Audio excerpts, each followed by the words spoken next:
आप दलित आईएएस हैं, आप दलित आईपीएस हैं, आप एक एफआईआर नहीं लिखवा सकते हैं, तब भी जब मुख्यमंत्री आपके दरवाजे पर बैठा हो, हरियाणा की सरकार आपके दरवाजे पर बैठा हो, मुख्यमंत्री ओबीसी का हो, लेकिन आप एफआईआर दर्ज नहीं करवा सकते हैं।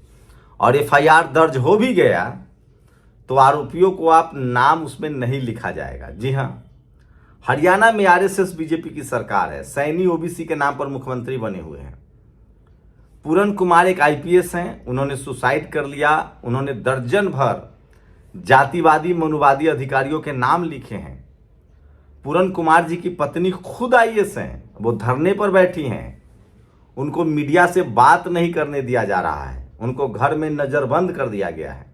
एक एफआईआर लिखी गई है, उसमें किसी भी आरोपी का नाम नहीं लिखा गया है, क्योंकि आरोपी सेक्रेटरी है, जाति विशेष का है। आरोपी डीजीपी है, जाति विशेष का है। लेकिन जिसने सुसाइड किया है वो भी कोई आम आदमी नहीं है, वो भी आईपीएस है, लेकिन उसके बाद भी एफआईआर नहीं होता है। देश के सबसे बड़े युवा ताकतवर नेता चंद्रशेखर आजाद वहां पहुंच चुके हैं। देश की सबसे ताकतवर बहुजन समाज की नेता मायावती जी ट्वीट कर चुकी हैं। उनके पार्टी के लोग पहुंच चुके हैं। देश के ताकतवर कांग्रेस के राष्ट्रीय एससी डिपार्टमेंट के चेयरमैन पहुंच चुके हैं। पंजाब के मुख्यमंत्री पहुंचे हैं। पंजाब के पूर्व मुख्यमंत्री चन्नी पहुंचे हैं। सुना है राहुल गांधी भी जाने वाले हैं। लेकिन आप एक एफआईआर दर्ज नहीं करवा सकते हैं, क्योंकि जो मरा है वो दलित है और जिस पर आरोप है वो गैर दलित है।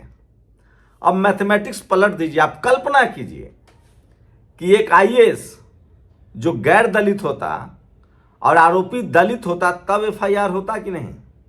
हो जाता। तो ये है इस देश की सच्चाई। इस देश में सबसे ज्यादा जातीय हिंसा के शिकार दलित समाज के लोग हो रहे हैं। ऐसा नहीं कि पिछड़े भी नहीं होते हैं, पिछड़े भी होते हैं, वो भी बताऊंगा, लेकिन सबसे ज्यादा निशाने पर दलित हैं और इसके लिए पिछड़ा समाज जिम्मेदार है, क्योंकि इस देश में 60% आबादी पिछड़ों की है। सैनी पिछड़े समाज के मुख्यमंत्री हैं, या तो वो कुर्सी छोड़ दें या दलित को न्याय दें। मोहन यादव पिछड़े समाज के मुख्यमंत्री हैं, ओबीसी समाज से आते हैं, आजकल बड़ा स्टार बने हुए। जानते हैं मध्य प्रदेश में क्या हुआ है? ये तस्वीरें देखिए।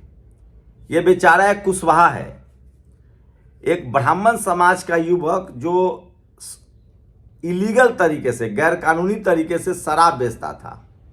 उसको पुलिस ने पकड़ लिया।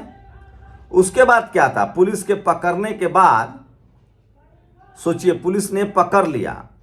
पुलिस के पकड़ने के बाद एक कुशवाहा समाज के युवक ने उसका मीम बना दिया। उसके बाद क्या था? पंचायत हुई, ब्राह्मण समाज की पंचायत हुई और अनुज पांडे पर अवैध शराब बेचने का आरोप है। वो ऊंची जात का ठेकेदार बन बैठा और सोचिए 5100 रुपये उस कुशवाहा पर जुर्माना हो गया।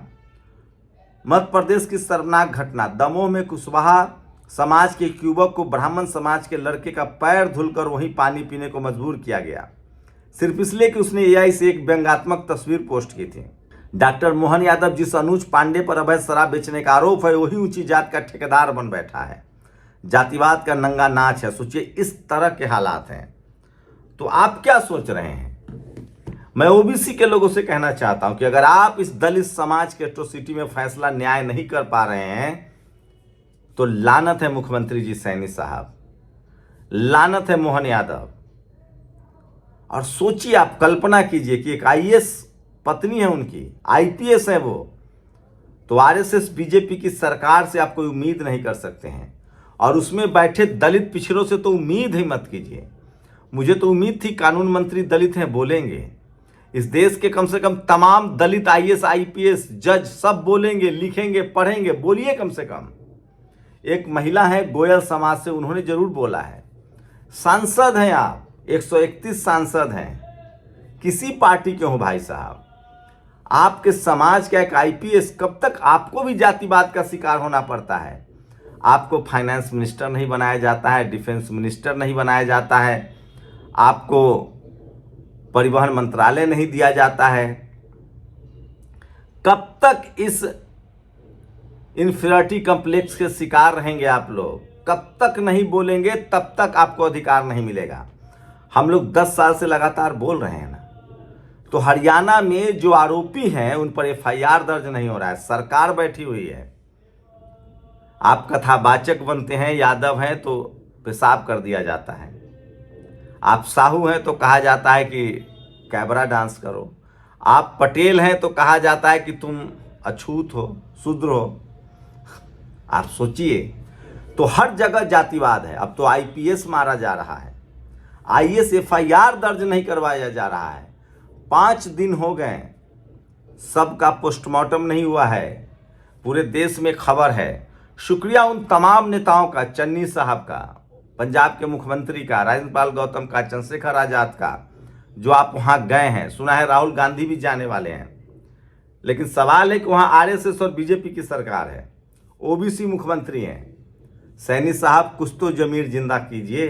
तो मैं फिर कह रहा हूं, इस देश में सबसे ज्यादा दलितों पर अत्याचार होता है, उसके बाद आदिवासियों पर, उसके बाद पिछड़ों पर।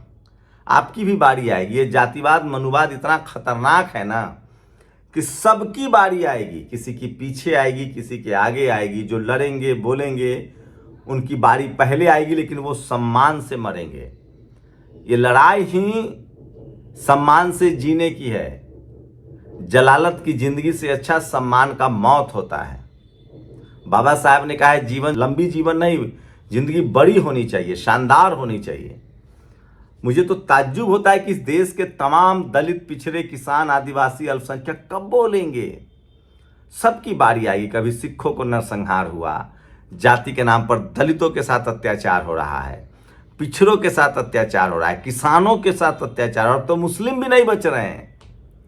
और जब से आरएसएस बीजेपी शासित राज्यों का तो पूछिए मत। एनसीआरबी के आंकड़े उठा लीजिए, कोई सरकार अछूती नहीं है, लेकिन जब आरएसएस बीजेपी की सरकार हो जाती है तो सब कुछ बेलगाम हो जाता है। जब सैया भय कोतवाल तो डर काहे का। मैं इस देश के तमाम, पहले तो दलित सांसदों से और लोगों से अपील करता हूं, आप ब्यूरोक्रेट्स हैं, जज हैं, एक दिन का प्लान बनाइए, कैंडल मार्च कीजिए इंडिया गेट पर। जो सांसद हैं निकलिए घरों से, नहीं तो कल आपका बच्चा भी चपेट में आएगा। पूरन कुमार आईपीएस थे साहब, उनकी पत्नी आईएएस है। वो कोई लाचार बेबस नहीं थे। आप जिस पद पर रहेंगे ना, उस हिसाब के लोग आपको टॉर्चर करेंगे। आप किसी पार्टी के राष्ट्रीय अध्यक्ष हो जाएंगे तो उस राष्ट्रीय स्तर पर आपका टॉर्चर होगा। एमपी एमएलए बन जाएंगे तो एमपीएलए स्तर पर टॉर्चर होगा। मिनिस्ट्री में रहेंगे तो मिनिस्ट्री लेवल पे टॉर्चर होगा। और ये तब तक होता रहेगा जब तक हर जाति धर्म के लोग बराबर संख्या में जगहों पर नहीं पहुंच जाएंगे। और इससे निकलने का एक ही रास्ता है कि बोलिए, लड़िए अपने संवैधानिक अधिकार के लिए, अपने सम्मान के लिए। और कोई अमर होने नहीं आया है, कोई जिंदा रहने नहीं आया है।